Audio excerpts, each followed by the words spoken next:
Hello, class. In this presentation, we are going to examine the concepts in Chapter 13, which looks at algebraic thinking. And within that domain, we're going to look at generalizations, patterns, and functions. Algebraic thinking begins in kindergarten as young students represent addition and subtraction either with objects, fingers, mental images, drawings, things of that nature. In middle school, students begin to study algebra in more abstract and symbolic ways, and they'll focus on understanding and using variables, expressions, and equations. While the Common Core state standards do not introduce functions until about 8th grade, functional thinking begins in the early grades as students consider situations that co-vary. And what do we mean by co-vary? Like, how does the price of t-shirts impact the number of sales? Those two items co-vary. Algebraic thinking is used to generalize arithmetic, to notice patterns that hold true in algorithms, and with properties to reason quantitatively. Researchers suggest that there are 3 strands of algebraic reasoning, and they're listed on the slide here.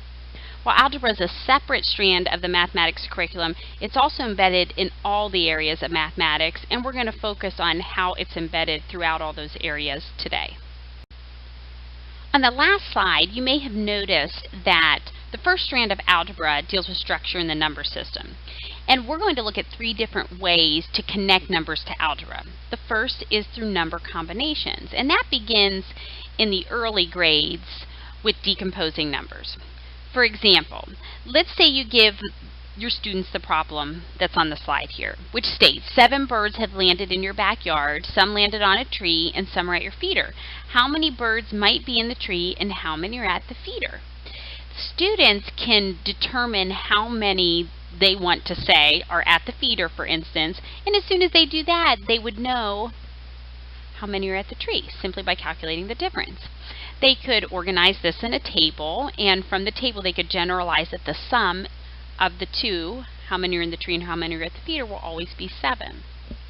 The hundreds chart is another excellent tool to employ to aid students in generalizing relationships. And here's an example of an exercise that you could utilize to help students start understanding some of those different number structures. Suppose you ask the students to pick a number, any number that's on the numbers chart, and you ask them to move down 1 row and over 1. And then let's say you pose this question to the student. You say, what is the relationship between the original number and the new number? And then you might ask, what algebraic expression describes this move? Well, if you move down 1 row, you're adding 10 onto that number. And then if you move over 1, that's 11. So wherever you're at, the next number based on those moves will be 11 more. The students could start with arrows just to describe their moves down and over, and then they could start to substitute with symbols because they'll start to realize, oh, it doesn't matter where I'm at on that chart. If I move down 1 row and over 1, the result will always be 11 more.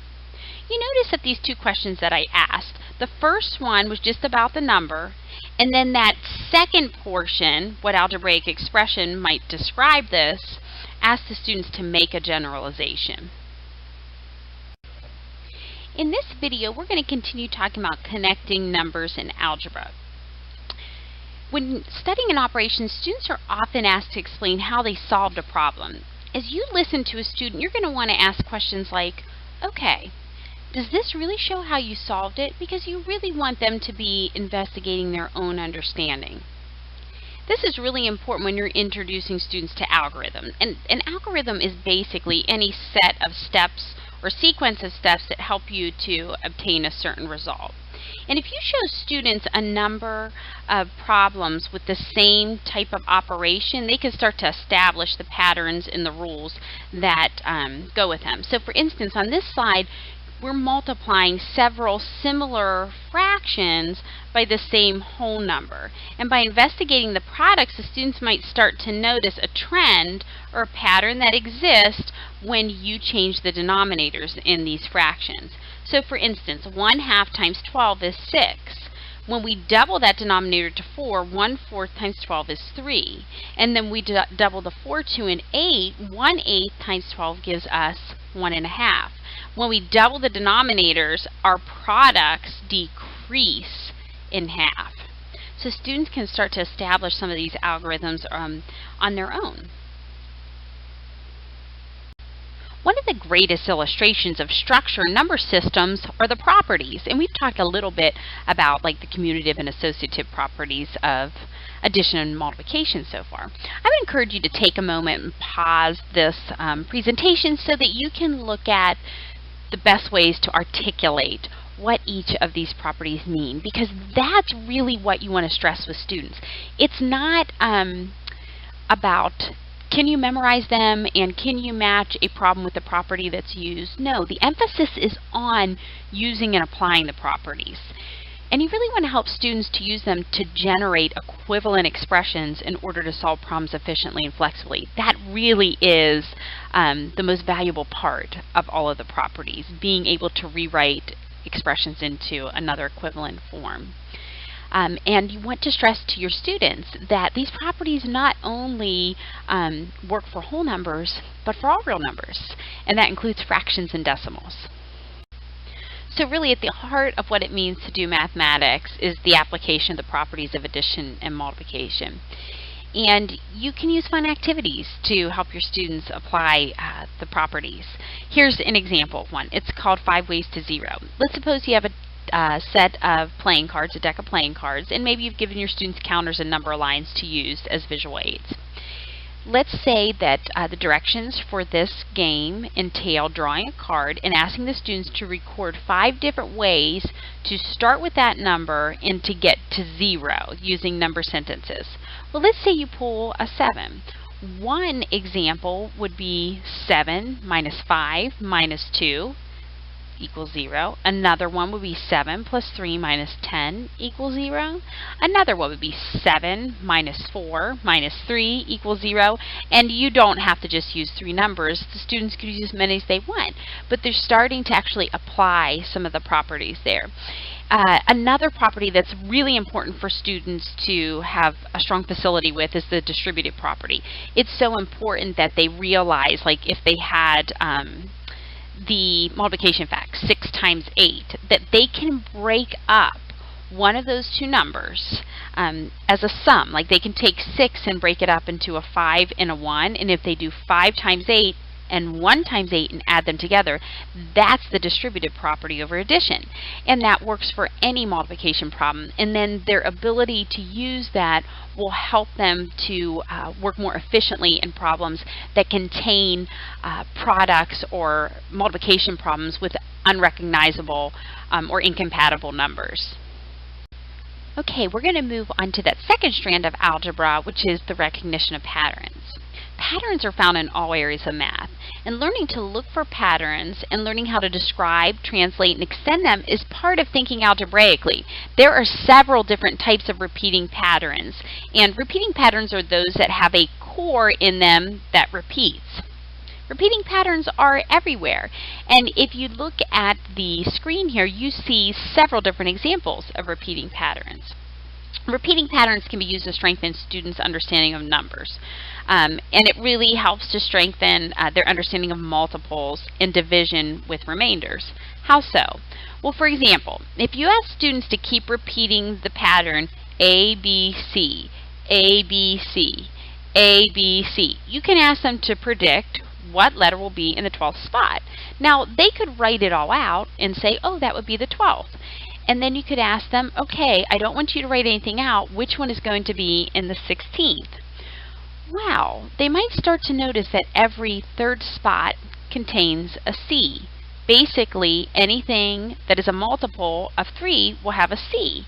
And what comes right after 15, which is a multiple of 3, is 16. So if C is in the 15th spot, A would have to be in the 16th spot.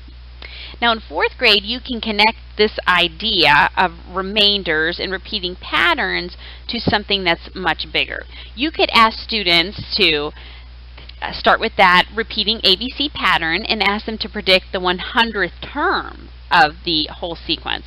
Well, if they realize that every 3rd spot contains a C, that every multiple of 3 contains a C, and that 100 divided by 3 is really 3 remainder 1, then in the 99th spot is a C, so 1 more than that would make the 100th spot an A. Beginning in the primary grades and extending through the middle school years, students can explore patterns that involve a progression from step to step. When patterns involve a progression from step to step, they're called sequences, growing patterns, or even tessellations. That's what they're referred to in the artistic realm. And you want to start involving students in making generalizations regarding what the pattern will be at any point along the way. And they can do this in words, or they can do it in mathematical symbols and using operations. In the color tile illustration that's on the screen, you see you have both blue and purple tiles, but with respect to the quantity, you'll notice that the number of total tiles is always equal to 5 times the step number. And you want students to start to think about things like that. In addition, they might notice that the number of purple is always equal to the step number, and the number of blue is equal to 4 times the step number. So there's a couple different patterns that are emerging in that one. If you look at the dot pattern, we're just going to talk about A for right now, but you want students to write out several until they can start to notice the pattern. And there's, again, a couple different patterns that emerge here. They might look at the step number and then the number of dots and see that they are adding 4, then 6, then 8, then 10. It's continuing to increase, but by a common difference. Or they might notice that to get any number of dots, they multiply that step number by the next one. So to get 2, which is the number of dots for the first drawing, they would do 1 times 2. To get the number of dots for the subsequent drawing, they would do 2 times 3. To get the number of dots for the next one, which is 12, they would do 3 times 4. So if a student recognizes that pattern, then they would know to get the number of dots for step 20, they would do 20 times 21, and that's going to give them 420. So they see a pattern that can occur regardless of the spot you are in the progression. You want students to think broad enough that they can describe what's going to happen for any nth case or any nth dot pattern. And it's important to also include fractions. And if you look at the last graphic on the slide, it says, if the list of fractions above continues in the same pattern, which term will be equal to 0.95? Believe it or not, but only 27% of 8th graders nationally responded to that fraction pattern correctly in a national test. I'm going to tell you the answer, but I want to challenge you to use some number sense and figure it out. The answer is the 19th, but see if you can figure it out on your own. Right now, it would probably be good to address the other word that's been in the title of the past couple slides, and that word is functions. A function is any mathematical relationship where an equation or a rule can be written to tell you how many output will be produced based on the number of input that you have. Or if you're at a given step, how many objects will you have as a result. And you can produce a rule just like we did in the last couple of patterns whenever you have a function. Now there are different types of patterns or functions, and they are recursive, covariational, and correspondence. In a recursive pattern, the pattern changes from step to step in a predictable way, just like that dot pattern did in the previous slide. We saw that we were adding successive even numbers. So recursive relies on the previous steps to determine the next ones. For covariational, you're looking at how the two quantities vary in relation to one another. So if you're looking at the T pattern that's on the left top of your slide here, you notice that as you proceed from one step to the next, you continue to increase consistently the number of tiles by 3. And the last type of relationship is a correspondence relationship. If you look at this table, this is going to tell you how the number of input is related to or corresponds to the number of output.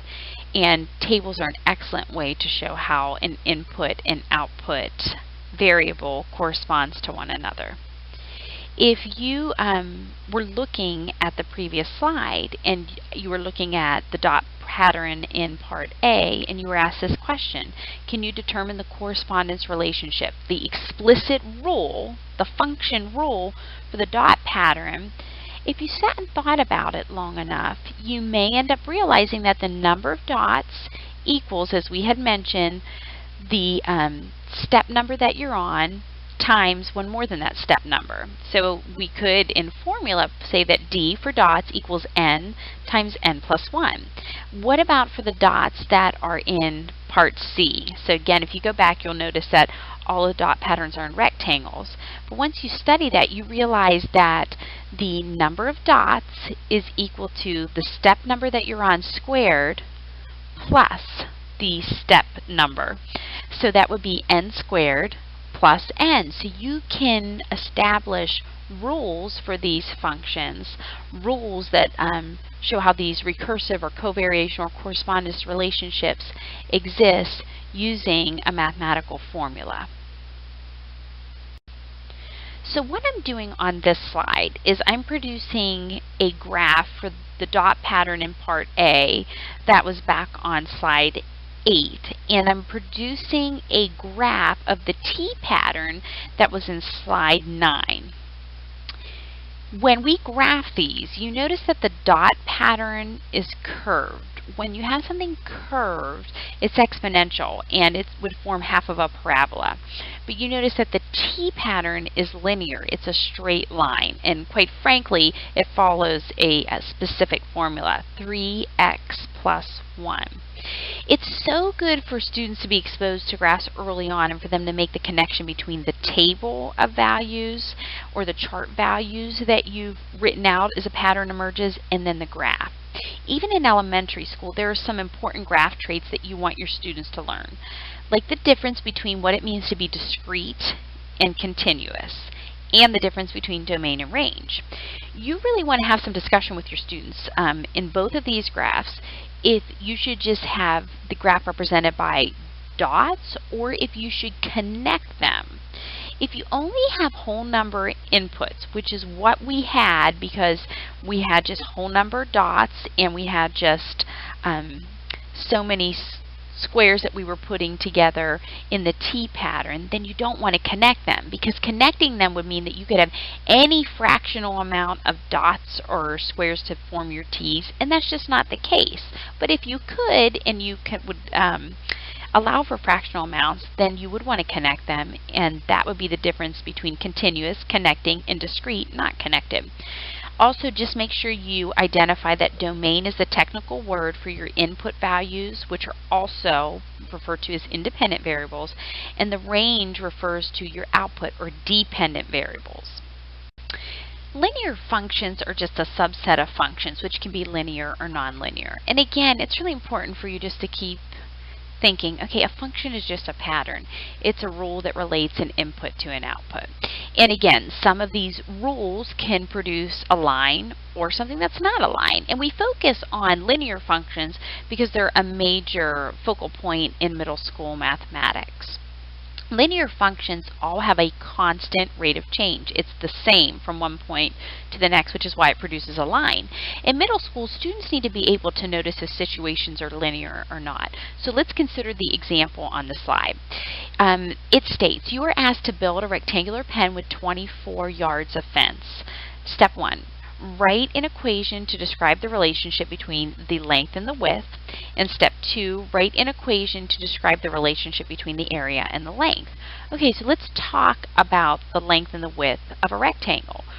We know that in terms of perimeter, that perimeter of any rectangle is 2 times the length plus 2 times the width. And if we know that the perimeter is 24, that means we have 2 times the length plus 2 times the width must equal 24.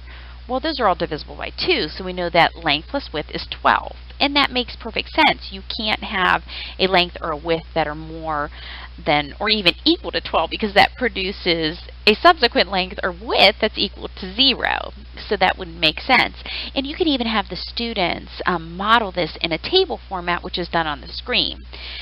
But once we have the perimeter formula and we know that length plus width equals 12, then you could rewrite either one of those variables in terms of the other. For instance, width would equal 12 minus length, or length would equal 12 minus width. Either of those are sufficient.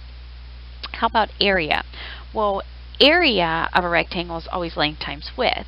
And if you want to model an equation that's strictly in terms of length, you know that the width is 12 minus length. So you could sub that in for the width, and you have area is equal to length times 12 minus length. You could graph that on a calculator to see that it's not linear, and anytime a variable is squared, it's going to form a parabola. That's the highest power in the equation. How do I know that would be the highest power? Because if you have length times 12 minus length, the two halves are multiplied, so you'd have a squared term in there. So we see a linear pattern and we see an exponential pattern. You do see in the linear function that the width decreases by 1 unit with every unit increase in length. As I mentioned, all linear functions will have a constant rate of change, and this is called the slope, which you want your students to be familiar with. All linear functions can be modeled with a certain rule. That rule is y equals mx plus b, where m is the slope and b is your y-intercept, what the value of y would be when x is 0. And remember that slope simply signifies, it's your rate of change, but it signifies how much y increases or decreases with each 1 unit change in x. So you could have students start examining the slope between points 1, 3 and 2, 6, and as they look at it, they might say, okay, for each 1 unit change in x, I see y increasing by 3, so the slope is 3. And you would want to let students explore conceptually with several sets of points so that they could finally deduce the formula for slope, that it's the change of the y's divided by the change in the x's. Linear functions can also be proportional or non-proportional. What does proportional mean? To be proportional means that to find the output of the function, you just multiply the input by a certain consistent number. All the growing patterns that are on this slide are considered proportional. So again, you would just multiply whatever your step number is by a certain constant number to get the total number of figures, whether that's triangles or square tiles that are in each of your patterns. Non-proportional instead have a constant number that is added on. For instance, cost functions are always equal to your fixed cost plus your variable cost. Fixed cost stays the same no matter what. Maybe that's just the cost that you pay for rent each month, and it's always going to be a consistent $200. But variable cost is the cost per number of units that you produce, and that changes with the quantity of units. So if you're adding something on, that makes your model or your function non-proportional. One reason that students are unsuccessful in algebra is that they don't have a strong understanding of the symbols they're using. They really need to know that algebra symbols simply represent real situations and are useful tools in representing circumstances. The equal sign is one of the most important symbols in elementary arithmetic, algebra, and really in all of mathematics. Research over the past 40 years suggests that the equal sign is really poorly understood. So for this reason, the Common Core State Standards explicitly address developing an understanding of the equal sign as early as first grade.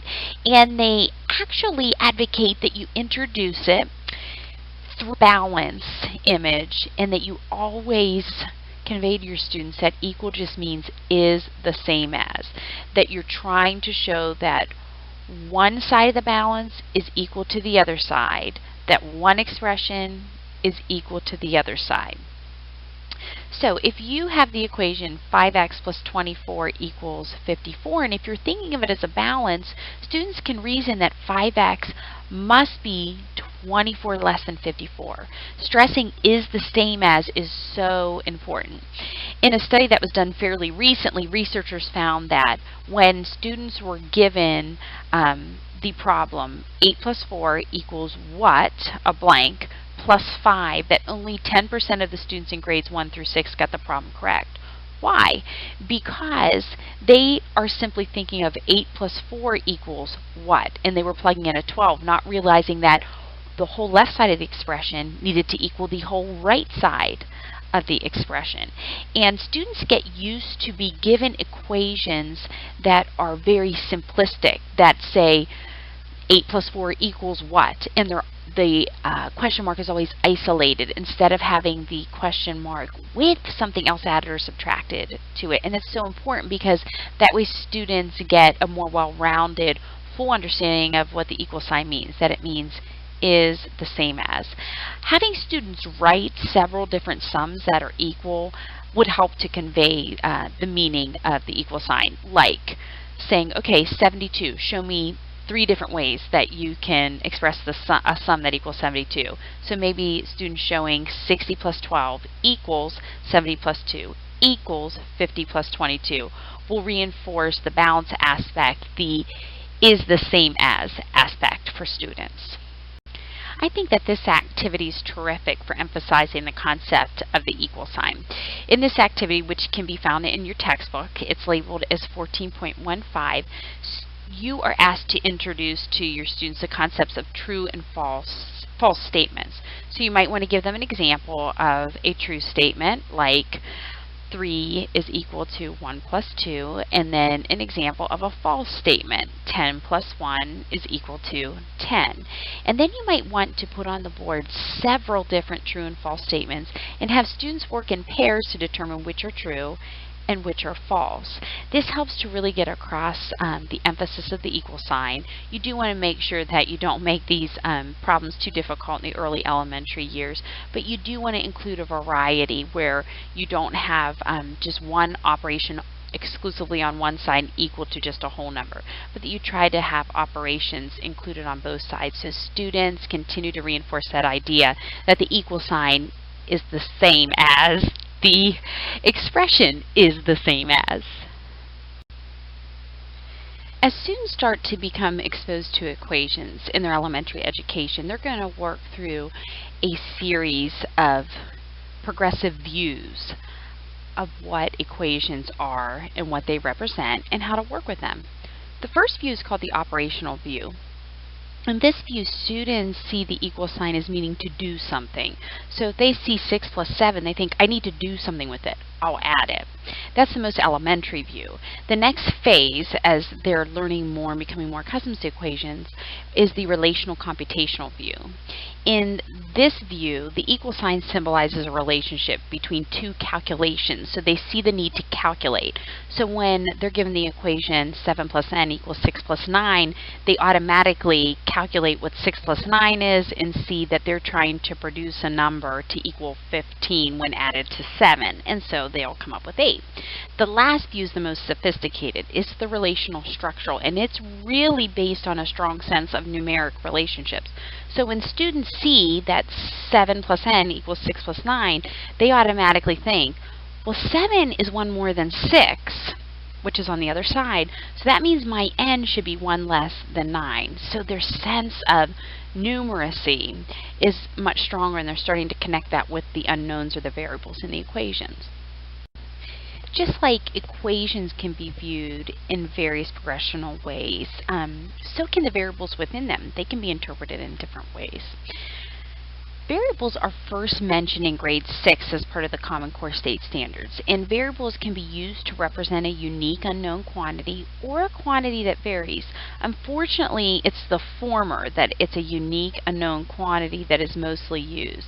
But a variable can represent multiple, even infinite values, and we'll talk about that in just a bit. When you start working with variables, you'll want to do so with easy contextualized problems. In addition, you can start to visually introduce systems of equations through the balance technique, which you see on the slide here. And you're going to want to look at all these different ways that you can have students start to think about various changing items in the relationship between those items that are there. I think the balance makes for a very fun and challenging mathematical experience in the area of equations for students. So what does it mean to present your students with variables that represent quantities that vary? Well, let's say that at Christmas the Salvation Army supplies 3 presents per child, and they want you, or you're asked to write an expression for total presents. Well, we don't know what the total presents are, but we can say that P, which represents presents, will equal 3 times C, letting C equal total children. So they can both vary there, and it's important for students to realize that you can set up equations with multiple unknowns, but they can show that a certain relationship does indeed exist. In middle school, you can also present the varying quantity idea with a problem like this. If you have $10 to spend on $2 granola bars and $1 fruit rolls, how many ways can you spend all your money without receiving change? Well, there are several different ways, and students could use a table to organize data for a problem like this. It's vitally important that you also include fractions and decimals in problems like this, because those are quantities that students really struggle with, and the more exposure they have to them, the more comfortable they're going to feel working with them. Modeling with a balance is an excellent way to help students make the connection between equivalent computations with just numbers, no variables first, which is modeled on the left side of the slide here, and then determining what unknown values should be in an algebraic expression, which is modeled on the right side. I'd like you to take some time and study the commentary that's written out here to see how you as a teacher would model these problems explicitly for your students. If you need to make it larger, it's also on page 325 of your text. And there is some balance paper that you could use that's part of the e-resources that go with the textbook, so you could print this out for your students so they have a visual aid and they could follow along and take notes.